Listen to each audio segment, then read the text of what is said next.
friends, welcome back to our writing lesson.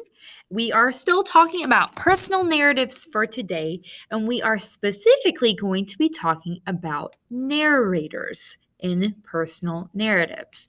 So if you remember, we started this anchor chart Google Slides where we said a personal narrative is a true telling of an event or memory in the writer's life.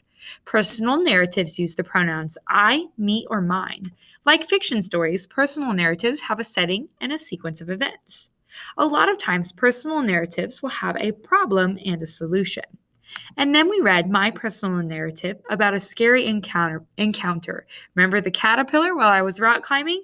Remember that was my personal narrative that I wrote. So on your assignment today, I'm going to pop on over to that. It says narrator at the top. The main person in a personal narrative is the narrator. The narrator's purpose is to share a special memory or experience. Narrators reveal their thoughts and feelings when they recount the events in their narrative. For example, they may include details to show how they are joyful, disappointed, or angry. So, for your activity today, you are going to think about a personal narrative you have read.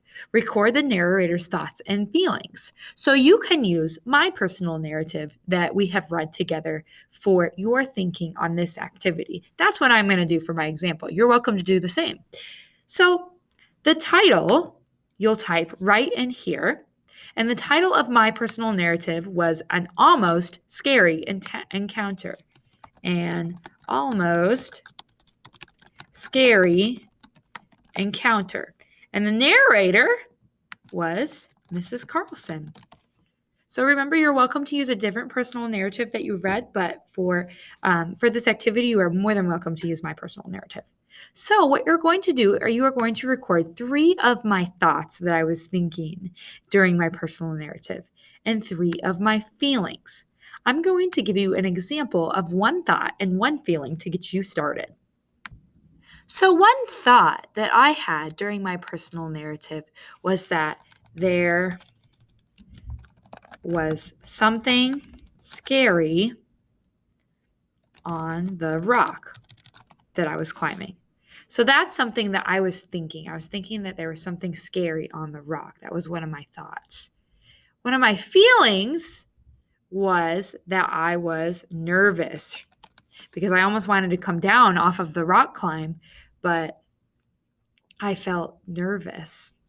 So what I want you to do is fill in 2 more thoughts that I was thinking during my personal narrative and 2 more feelings.